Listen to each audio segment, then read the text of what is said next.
Bonjour, Pasteur O, serviteur apollinaire. Merci de toutes vos réponses audio relatives à mes précédents audios, vous incriminant vous en tant que pasteur. Merci pour la mise au point que vous aviez essayé d'établir et qui apportait de l'éclairage, que malgré votre faible niveau de langue, qui se traduit inéluctablement en faible niveau de compréhension, inéluctablement, ça se traduit comme ça, lorsqu'on a un niveau faible de langue. Mais vous avez reconnu, vous avez plutôt dit que vous devez la maîtrise de la Bible et sa compréhension par par le niveau de la langue portugaise, parce que vous vous exprimez en portugais et c'est une langue que vous comprenez aussi mieux que les Brésiliens. Vous vous exprimez aussi mieux que les Brésiliens parce que vous avez grandi au Brésil. Merci beaucoup pour cette mise au point qui me permet, moi, personnellement, de comprendre à qui ai-je affaire lorsque je débat. Seulement, mon très cher frère, malgré voilà, les raisons valables et légitimes que vous aviez évoquées concernant votre personne par rapport à la langue française et la langue portugaise, et son impact sur la compréhension que vous avez sur la Bible, mais je vais vous dire que vous ne nous compreniez pas. Vous n'avez pas compris le frère Etama, que je ne défends pas, mais je suis là pour la vérité, et vous ne m'avez pas compris, cher pasteur. Vous ne m'avez pas compris, cher pasteur. Je n'ai pas dit, c'est-à-dire que le frère Etama, moi, ou les frères et les sœurs kémites, personne ne croit à la malédiction des Noirs. Parce que les frères et les sœurs kémites ne sont pas des croyants bibliques. Voilà, vous avez un problème de compréhension. Les frères et les sœurs kémites ne croient pas que le noir était maudit. Ils sont en train de mettre en évidence les incongruités de votre livre. C'est tout ce qu'ils sont en train de mettre en avant. C'est pour vous les montrer. D'accord ? Eux, personne ne croit à la malédiction des Noirs. On trouve que c'est un livre de légende qui a raconté du n'importe quoi. Un livre qui a développé le racisme, c'est-à-dire la négrophobie. C'est tout. Personne ne croit à la malédiction, puisque c'est des personnes fictives. On est en train, en fait, toi, cher pasteur, on veut te prouver que votre livre vous raconte des conneries. Mais nous ne croyons pas à ces conneries-là. Nous ne croyons pas à la malédiction des Noirs. Mais c'est ce que votre livre vous dit. Pour vous dire à vous, pasteurs, vous suivez un livre qui est faux, qui développe du racisme anti-noir. C'est tout ce qu'on veut vous dire. Mais nous ne croyons pas à cette malédiction-là. On ne croit pas à ça. Pour nous, les Noirs ne sont pas maudits. Donc arrête désormais de dire oui, il y a des Noirs qui sont députés aux États-Unis, il y a des Noirs qui sont bien en France. Ça, c'est parce que tu n'as pas compris le message du frère Etama, des frères kémites qui débattent avec toi. D'accord? Tu n'as pas compris. Et monsieur O venait te dire, nous, on utilise la Bible pour vous montrer votre livre, à peu près. Donc, très cher frère pasteur, vous vous posez la question, d'où je tire le nom de serviteur. Effectivement, j'étais serviteur comme vous, d'accord. Je le suis encore parce qu'on m'attend encore, et donc depuis la sortie du confinement, depuis le déconfinement, je n'ai pas rejoint les camarades. Ok? Je n'ai pas rejoint les camarades. Les camarades ont besoin de moi. C'est pour vous dire que, pour vous expliquer Pourquoi serviteur? Pourquoi l'expression serviteur? Voilà, j'étais un peu comme vous. Alors, si vous voyez bien, chers amis, entre le premier confinement et aujourd'hui, il s'est passé combien? Parce que le premier confinement, ici en France, c'était au mois de février. Donc, février, mars, avril, mai, juin, ça fait 5 mois. Juillet, août, septembre, octobre, ça fait 9 mois.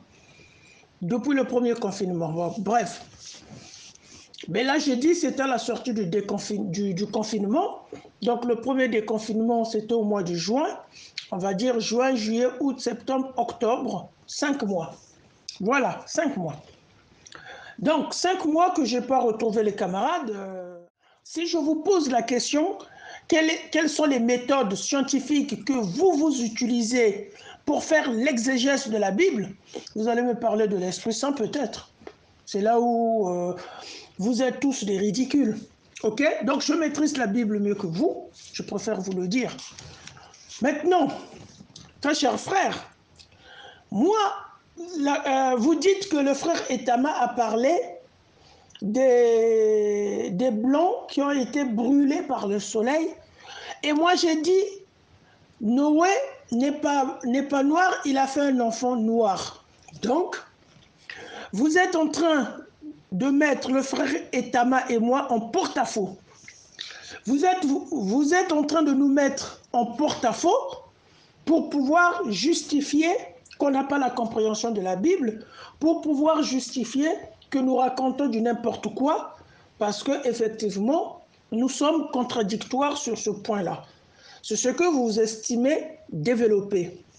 Sauf, très cher frère, vous m'aviez mal compris, et moi je vais vous dire, et le frère Etama et moi, nous ne sommes pas vraiment différents. Bon, je ne sais pas si nous sommes différents, mais je ne pense pas. Je vais m'expliquer. Oui, cher pasteur O, me concernant, j'ai bien dit ceci. J'ai bien dit ceci concernant la Bible. La Bible ne dit pas Cham est de race noire. La Bible ne le dit pas littéralement. La Bible ne le dit pas. Et le fait que la Bible ne dit pas littéralement Cham est de race noire, des profito-situationnistes qui veulent tourner les gens, qui veulent tourner des gens ou nous prendre pour des bourricots, ils sont en train de vouloir profiter sur cette absence de la désignation de la race de Cham pour dire voilà, Cham n'était pas noir. Bien. Donc, si Cham n'était pas noir et que la Bible n'indique pas la race de Cham, mais Cham était donc de quelle race? Donc, votre livre est incomplet. Quelle est la race de Cham? Votre livre est incomplet. Mais votre livre n'est pas si incomplet que ça, cher ami. Votre livre fait il n'est plus que suspicieux, votre livre. Il n'est plus que suspicieux. D'accord? Mais quand on fait l'exégèse maintenant, très cher frère, d'ailleurs, je vais d'abord parler de frère Etama. Pourquoi frère Etama t'a parlé des blancs brûlés par la peau pour être noirs? Pourquoi? Mais c'est le nom de Cham. Pourquoi frère Etama te l'a dit? Que veut dire Cham, mon ami? Cham veut dire noir. Cham veut dire peau brûlée par le soleil. Voilà pourquoi il y a des peaux noires. C'est ça que veut dire Cham. Le nom Cham veut dire noir. Le nom Cham veut dire peau brûlée. C'est pourquoi on est noir, parce que la peau est brûlée par le soleil. Ce n'est pas le frère Etama qui l'invente. C'est le nom de Cham qui est comme ça. Et comme le nom de Cham est comme ça, tous ces peuples-là, ils ont considéré les Noirs comme des gens qui avaient la peau brûlée au soleil pour être noirs. L'expression « la peau brûlée au soleil pour être noir » veut dire en hébreu « sham ». Ok? Veut dire en hébreu « sham ». C'est pourquoi je te disais, cher pasteur, vous avez voulu me mettre en porte-à-faux avec le frère Etama, parce que vous ne comprenez pas. Comme le débat se fait en français, pas en portugais, vous aviez quelques difficultés de la compréhension de la langue française. Ne le prenez pas sans mal. Voilà pourquoi vous n'avez pas compris frère Etama. Effectivement, frère Etama, il n'invente pas, il met la Bible sur la place qu'elle mérite. Et quelle est la place que mérite la Bible? C'est que les Noirs sont des peaux brûlées au soleil pour devenir noirs. Ce qui veut dire en hébreu sham. Ce qui veut dire en hébreu sham. Donc, très chers frères, pasteurs, c'est pourquoi je disais ici, dans cette tribune de la communauté homéostasie, ou bien dans ce groupe de la communauté homéostasie, je disais tantôt, le nom qu'on a donné à celui qui va être maudit, ce nom-là n'est pas anodin. Ce nom-là n'est pas le fruit d'un hasard. C'est un nom prémédité, c'est un nom choisi, c'est un nom voulu, c'est un nom déterminatif de ce qui va se passer plus tard envers le peuple cananéen. C'est un nom déterminatif de ce qui va se passer plus tard avec le peuple cananéen. Non seulement il est déterminatif, ce nom est aussi qualificatif. On est en train de qualifier l'origine des gens qui sont noirs. Ils sont noirs parce que leur peau a été brûlée par le soleil, c'est-à-dire Cham. C'est-à-dire les Africains sont Cham.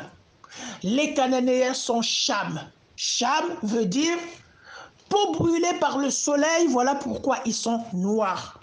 Donc le choix du nom Cham n'est pas un choix au hasard. C'est un choix déterminatif de ce qui va se passer plus tard envers les Cananéens et en même temps qualificatif. On est en train de qualifier les Noirs. On est en train de les qualifier. On est en train... voilà, qualificatif convient mieux que de dire insulte. Ok? Donc, comprends-le très cher frère, je n'ai pas dit bibliquement que Cham est noir. Bibliquement, c'est-à-dire de manière littérale. Je n'ai pas dit ça. Je dis ceci, ils ont donné le nom noir, c'est-à-dire Cham, à celui qui va être maudit, qui est une personne qui n'existe pas, puisque c'est des légendes, pour désigner la couleur de peau de ceux qu'ils vont attaquer. Donc tu es en train d'inventer une nation cananéenne qui est faite des blancs et des noirs. C'est toi qui l'inventes. C'est toi. Voilà comme ça vous trompez les fidèles pour leur soutirer de l'argent avec votre niveau bas de la Bible, votre niveau bas de la compréhension de la Bible. Ok? Les Cananéens sont des noirs. C'est la Bible qui te le montre. Ils ont donné le nom noir, c'est-à-dire Cham, qui veut dire noir, qui veut dire peau brûlée par le soleil. Voilà pourquoi ils sont noirs. En hébreu, c'est Cham. Ok? Cham n'existe pas. Pour toi, il a existé. Si tu crois que Cham a existé, tu es un idiot. D'accord? Donc pour nous, Cham n'a pas existé. La malédiction, c'est un mensonge. D'accord? Donc arrête de dire que nous croyons que le noir est maudit, que nous croyons à la malédiction de Cham. Tu ne comprends pas. Tu n'as pas compris tes co-débatteurs, très chers frères pasteurs. Pour nous, la malédiction des noirs n'existe pas. Mais on est en train de montrer comment votre Bible raconte des conneries. Donc, Cham n'a jamais existé. Mais ils ont créé un personnage fictif de la légende à qui on a donné le nom de Noirs pour justifier les Cananéens. Donc, si ta Bible ne dit pas Cham est de race noire, mais c'est à toi de comprendre qu'on lui a donné le nom de Noir pour justifier les Cananéens. Mais comment comprendre le message biblique, même si la Bible ne donne pas la race de Cham? La Bible ne donne pas la race de Cham, mais comment comprendre de manière exégétique la race de Cham? Comment la comprendre? 1. Par son nom. Par son nom. 2. Par le fait que la Bible est claire là-dessus, ce sont les enfants de Noé qui peuplent les races du monde. Non, qui peuplent le monde. Sont les enfants de Noé qui peuplent le monde. Alors, Cham reçoit le nom de Noir pour désigner les Cananéens. Ok, Cham qui n'a jamais existé, on va lui donner le nom de Noir pour désigner les Cananéens et leur peau brûlée au soleil pour dire voilà pourquoi ils sont noirs les Cananéens, parce que leur peau est brûlée et leur ancêtre a le même nom que la peau brûlée qu'ils ont, c'est-à-dire leur ancêtre, on lui avait donné le nom de Cham parce qu'il a été maudit. C'est pourquoi on lui a donné le nom de Cham, donc sa descendance. Bon, tout ça c'est l'exégèse de la Bible. Nous, on n'invente rien. Ok? Donc, ceux qui vont peupler le monde, c'est lesquels? Mais ce sont des races. Ce ne sont pas des nations, comme tu veux le dire, qui peuplent le monde. Fais bien l'exégèse de la Bible. La Bible ne parle pas de la race, mais on voit bien qu'il s'agit des races. Qu'il s'agit des races. C'est pourquoi. Moi, je me dis même ces parties-là ont été enlevées de la race. Je me le dis. Ça a été enlevé. Parce que quand on fait l'exégèse, on comprend qu'il s'agit des races qui vont peupler le monde. C'est-à-dire que la Bible est en train d'expliquer l'origine des races. Alors que la science explique l'origine des races à partir de l'homme noir. C'est pourquoi l'Afrique est le berceau de la civilisation. Ça, c'est la science qui explique l'origine des races. La Bible explique l'origine des races à partir des enfants de Noé. Donc, tous ces chrétiens-là, tous ces malades, moi je dis un menteur est un connard, d'accord? Donc, tous ces connards qui vont dire, la Bible ne parle pas de la race de Cham. Donc, ils sont en train de profiter par le manque d'absence race noire sur Cham. Ils sont en train de profiter simplement parce que la Bible n'en parle pas. Mais quand on fait l'exégèse, il y a beaucoup de choses que la Bible ne parle pas, mais que les chrétiens disent que c'est comme ça. Mais ce n'est pas noir et blanc sur la Bible. Ça vient d'où? Ça vient de l'exégèse. Mais ça n'existe pas de la Bible, mais ça vient de l'exégèse. Et là, ça n'existe pas de la Bible, ça vient aussi de l'exégèse. Et là, on les voit, voilà, vouloir dribbler, vouloir, voilà, chercher des raisons à 2 balles. Il s'agit des races. Hein, très chers frères, les enfants de Noé, cette légende-là, la Bible est en train de nous expliquer pas l'origine des nations, mais l'origine des couleurs de peau, l'origine des races, comment Dieu a créé les différentes races qui existent sur terre. Ça, c'est l'exégèse de la légende de Noé. Hein. C'est à partir des enfants de Noé, Noé a créé des enfants de races différentes, et ces races-là qui font le monde d'aujourd'hui. C'est ça l'origine des races bibliquement. L'origine des races scientifiquement, c'est l'homme noir qui vient de l'Afrique, qui va coloniser toutes les planètes de la Terre et qui va subir des transformations. Ça, c'est la science. Maintenant, le débat n'est pas entre la science et la Bible sur l'origine des races qui dit la vérité. L'origine de race dans la Bible, ça vient à partir des enfants de Noé. Et on nous dit, on ne connaît pas la race de Cham, donc vous ne connaissez pas là. Alors que c'est le déluge de Noé, c'est l'origine des races. Maintenant, on ne connaît pas la race de Cham, donc vous connaissez la race de personne. Votre livre est incomplet. Vous ne connaissez pas la race de Seth, de Japheth, de Sem. Peut-être la race de Sem, vous connaissez, puisque vous soutenez les Israélites.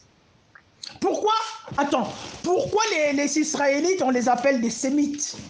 Pourquoi le mot Sémite? C'est eux, ils ne viennent pas de la race de Sem. Pourquoi des Sémites?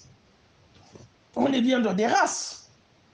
Alors, donc, n'essayez pas de profiter, parce qu'il y a le mot race noire qui est absente dans la Bible, que son exégèse ne le prouve pas. Ne profitez pas, vous profitez de ça, c'est malheureux. Moi, je répète encore, il y a plein de choses qui n'existent pas, qui ne sont pas dites dans la Bible, mais l'exégèse montre ce que le message veut dire. Plein de versets comme ça. Vous voulez débattre la Bible avec moi? Plein de versets comme ça. Ça n'existe pas en noir et blanc de la Bible, mais l'exégèse montre l'esprit de ce verset-là. Quand vous prenez le déluge de Noé, on ne parle pas de la race noire de Cham, mais l'esprit même, l'exégèse, est en train de montrer Cham est noir.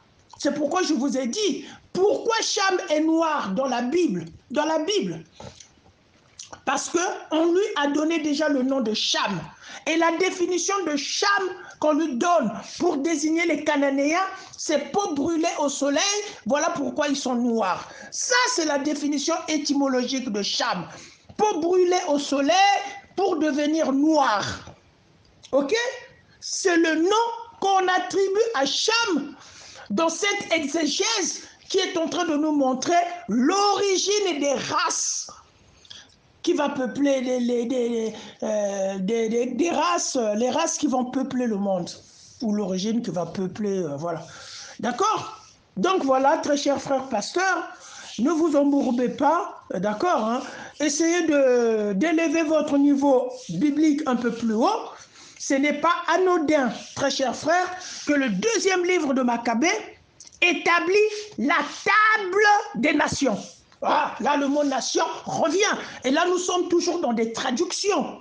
Hein? Quand vous parlez de nation, vous traduisez en français. En français, on dit nation. Et là, quand moi, je lis le deuxième livre des Maccabées, on dit la table des nations. Et quand vous lisez la table des nations, on vous parle des races. Lisez le deuxième livre de Maccabée, très chers frères. Ce sont les Juifs. D'accord, qui colporte la Torah orale, qui est aussi vieille que la Torah écrite. Ok, le deuxième livre des Maccabées, la table des nations, on dit Japheth désigne les populations du nord. Le nord, c'est... Ils ont traduit, hein, ça, c'est des traductions. Les populations du nord, donc, le nord, c'est quoi? C'est pas les blancs? D'accord? Or, je vais maintenant vous dire, très chers frères, le fait que les Hébreux n'étaient pas en contact avec toutes les populations, mais les populations aux alentours, je dis les Hébreux, je préfère parler des proches orientaux, ces négrophobes qui ont développé tout ça, ils étaient en contact dans cette zone du Proche-Orient avec les Noirs, les Blancs, et puis les populations du Proche-Orient. Voilà pourquoi, même si l'origine des races, pour expliquer d'où viennent les Noirs, les Blancs, l'origine des races bibliques vient du déluge de Noé, ok? Ces races qui vont peupler le monde, même si on parle de l'origine des races, mais quand on lit bien la Bible, on voit bien que ces gens-là, ils ne connaissaient pas les Chinois. Moi, c'est comme ça que je comprends la Bible. Hein. Noé, il a beau eu plusieurs enfants, ces gens-là, ils ne connaissaient pas les Chinois. Ça veut dire que ceux qui l'ont écrit ne connaissaient pas les Chinois. Il y a peut-être des proches orientaux qui connaissaient les Chinois, mais ceux qui l'ont écrit ne connaissaient pas les Chinois. Mais il n'y a que 3 enfants qui sont utilisés pour parler des races du monde. Il faut lire la table des nations du livre des Maccabées. Donc ces gens-là, c'est pas Dieu, c'est eux. Ils ne connaissaient pas les Chinois. Du coup, ils vont dire Japheth, de Japheth, les Blancs sont sortis, de Cham, les Noirs sont sortis, de Sem, nous sommes sortis de Sem. Dans cette légende, on va utiliser 3 enfants pour désigner les 3 races qui vivent, que les proches orientaux de l'époque voyaient de leurs yeux.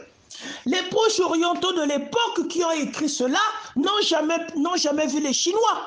Ils ont vu les Noirs, ils ont vu les Blancs, Et moi, je te parie, malgré ton Esprit Saint, tu ne maîtrises pas la Bible mieux que moi. Et moi, je te le dis haut et fort ici, devant tout témoin de la communauté homéostasie. Tu sais ma force, mon cher ami, hein, j'ai étudié la Bible par des méthodes historico-critiques. OK? Et j'ai lu aussi les plus grands exégètes chrétiens. Donc, c'est ma force. Et c'est ça qui a fait en moi un déclic. Un déclic quand je lis un verset biblique. D'accord? Je la mets dans un contexte hébraïque, dans un contexte des gens de l'époque. Et ça, c'est l'historico-critique, en fait, qui, de manière naturelle, revient sur moi pour pouvoir comprendre la Bible. OK? Vous n'avez pas ce niveau-là, cher pasteur. OK? Merci.